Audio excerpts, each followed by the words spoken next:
Power breakfast is a lot more than learning how to cook healthy breakfast. It's actually about learning a whole system of eating well.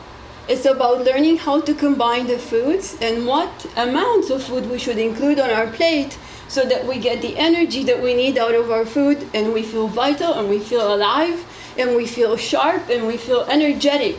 Mm-hmm. If I feel hungry or sluggish 2 hours after I eat, that means that I've eaten foods that take more energy to burn and to process than they give me energy.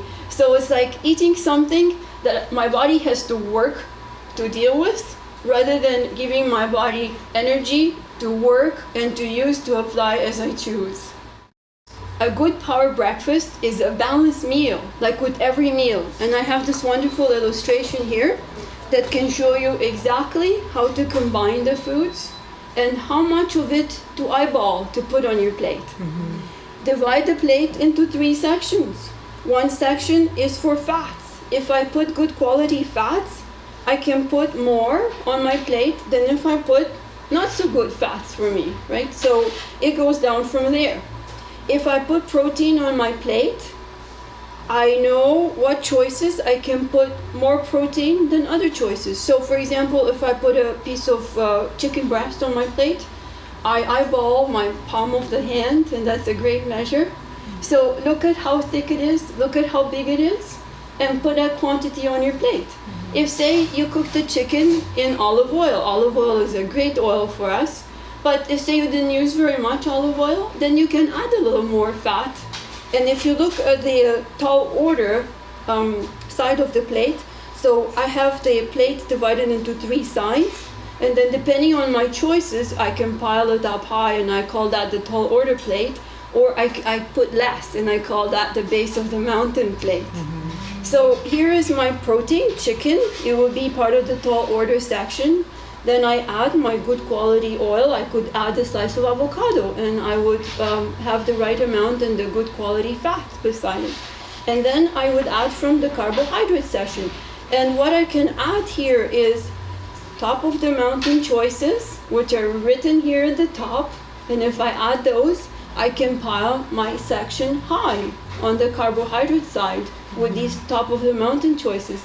Then if I feel like eating some that are more starchy, more sugary, and I don't want the sugar in my body because it has negative influence, like it's like a chain reaction with the hormones and with the fat and everything else, then I can add a little bit of this or a little bit of the lowest choices and compensate with the tall order choices. So in other words, I could have a bare plate with just tiny bits of each, and if that's what I want, that's what I eat. But I'm always going to be as good as my last meal. My energy will only last as much as my last meal was good for me, right? When we eat a balanced meal with options from the tall order choices, we don't have to worry about any of that because they compensate each other nicely. And we have long burning fuel. So having all 3 together in the right combination, in the right size for our particular needs is like producing long burning fuel rather than short and sluggish. Yes. Also foods that I eat that I know I'm intolerant to, which means my digestive system doesn't know to process them, make me sluggish, make me feel bad, makes my brain not function properly. I can't think as well. I don't feel as clear-minded, as sharp. Mm-hmm. So then they bloat me, they irritate me. It's like I have pounds and pounds of dead weight to carry in my stomach rather than I have energy to burn from my meal. Anything carb is sugar, right? But it could be fibrous sugar, fibrous carbs, and fibrous carbs are the best for us because we get both the benefits of soluble fiber and insoluble fiber. When the soluble fiber is processed in our guts by special bacteria that break down the fiber, and that bacteria produces energy for our body from that soluble fiber, and also some beneficial oils that keep the guts clean and prevent tumors from forming and other accumulations, undesirable accumulations in our guts to pile up. So that is one from eating the soluble fiber. The insoluble fiber is like a cleanser, a sweeper, keeps us clean, right?